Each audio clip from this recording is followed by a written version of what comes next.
What's going on, guys? I'm BouseFeenux, and welcome back to What the Fuck is Going On Here? Cut.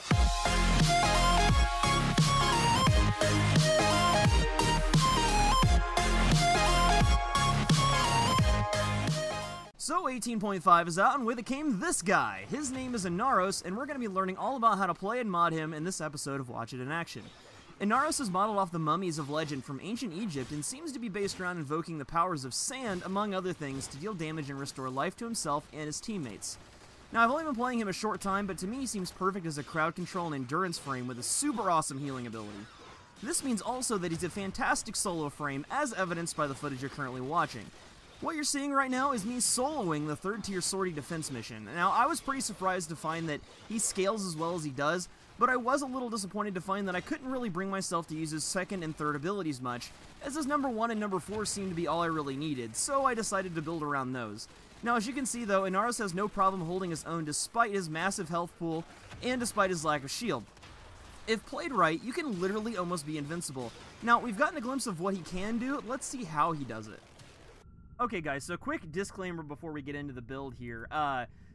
He's a very new frame, Inaros is, and I went ahead and I built him in the best way that I thought and the way that I like to play him. So there's probably going to be a lot of different people that come out with a bunch of different types of builds over the next couple weeks, and if something really changes, like if I made a huge grievous error, I will do an update video, but for all intents and purposes, I'm pretty sure that this build works fairly awesomely. Now, I'm not really utilizing his 2 and his 3 abilities, but his 1 and his 4 really seem to get the job done, and that's what I decided to build around. As you saw in the stock footage, or the footage that you saw earlier, I mean, I was doing pretty well. That was the last sortie of the day, and it was a defense mission, so those guys were really tough, and I was defending the operative and handling myself really well. I didn't really have any issues. I had good crowd control, health regain.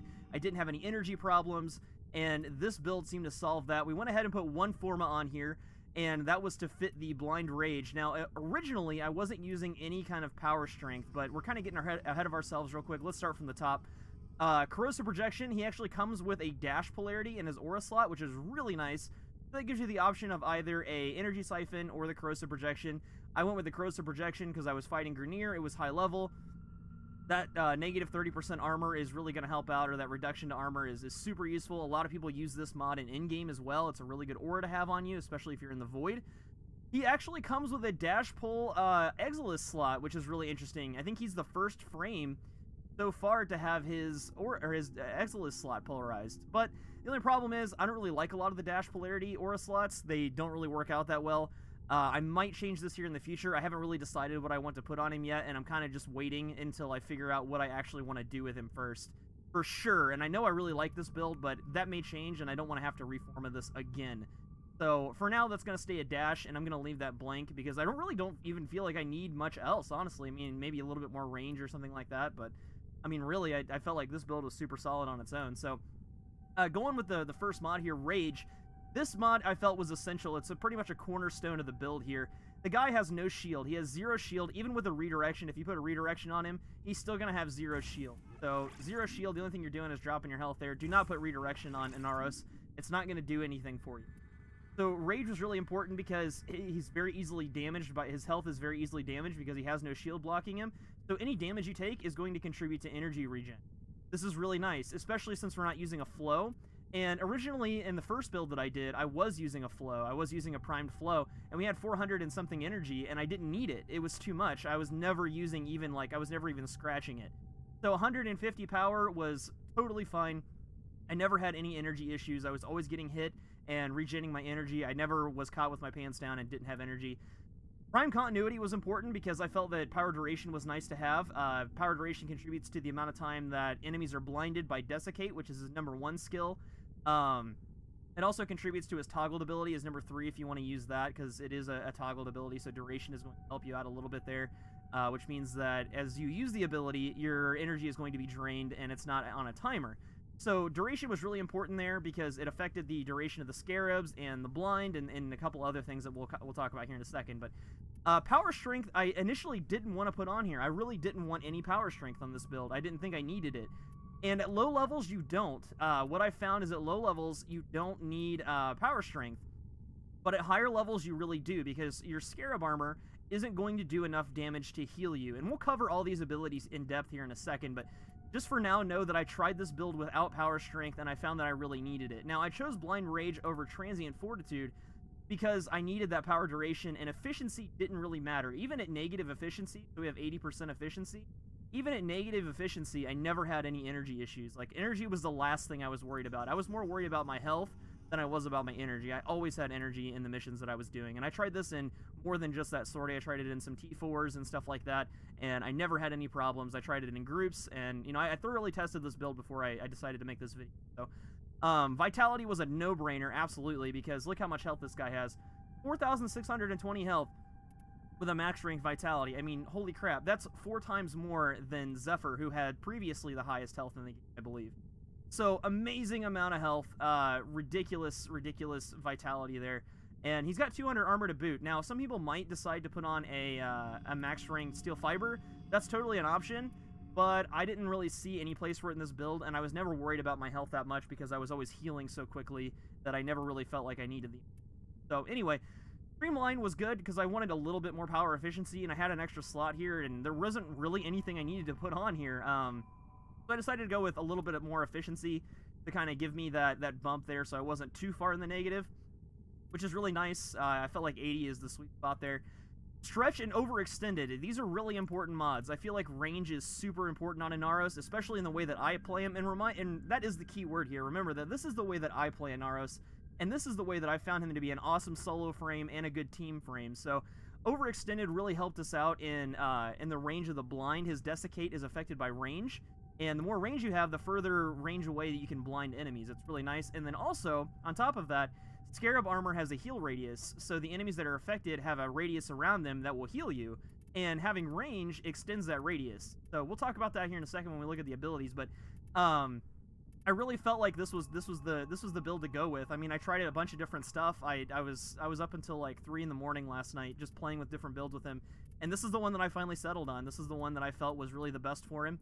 And let's go ahead and take a look at the abilities here. I know you guys will probably have a lot of comments and stuff. Let's get a discussion started on this and see what you guys are doing with Inaros and how you're playing him. But for now, let's take a look at the abilities. Inaros' first ability is Desiccation.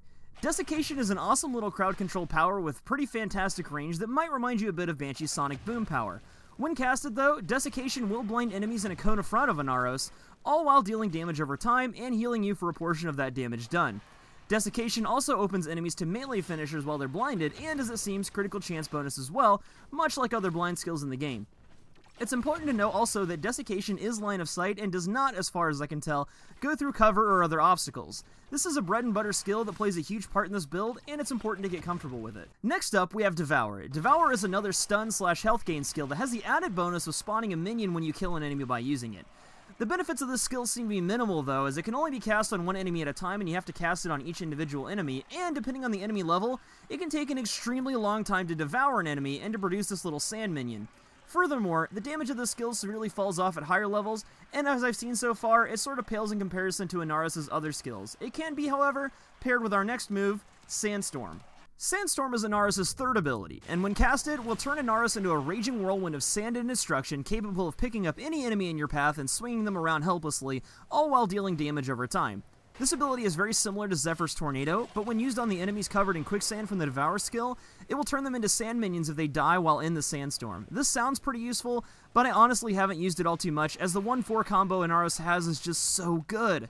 Maybe you guys have a different outlook. Inaros' last ability is Scarab Swarm. This skill is amazing, and it's pretty much my favorite Inaros ability. It also has this unique mechanic where it has to be charged by holding down the button that casts it, in this case the 4 key. So while doing this, you'll notice that Inaros taps into his health reserves to charge this ability. Once you have at least 25% of Scarab Armor charged, you can then unleash it on a group of enemies. Keep in mind though that you will be vulnerable during the charge time. The enemies then will be stunned in place as they unsuccessfully try to pick off the many scarabs crawling over their bodies. During this, the afflicted enemies will also be taking damage, where that damage is then converted to health for you and the nearby allies. This is why it was important for me to put Power Strength on the build, because without it, I wasn't doing enough damage to heal myself on the higher level enemies. So also note that enemies that get too close to their scarab-covered pals will also suffer the effects of this ability, making the potential for health gain and crowd control pretty enormous.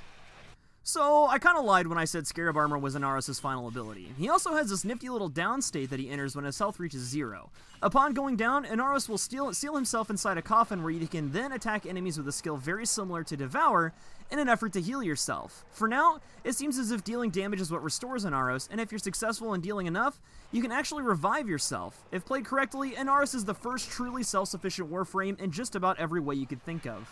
For the last part of this video, I want to explain more in detail how I actually play this Warframe. For that, we're going to be using the controlled environment of the Simulacrum. As stated earlier, this build focuses more on using Desiccation and Scarab Swarm to both control the battlefield and heal yourself and allies.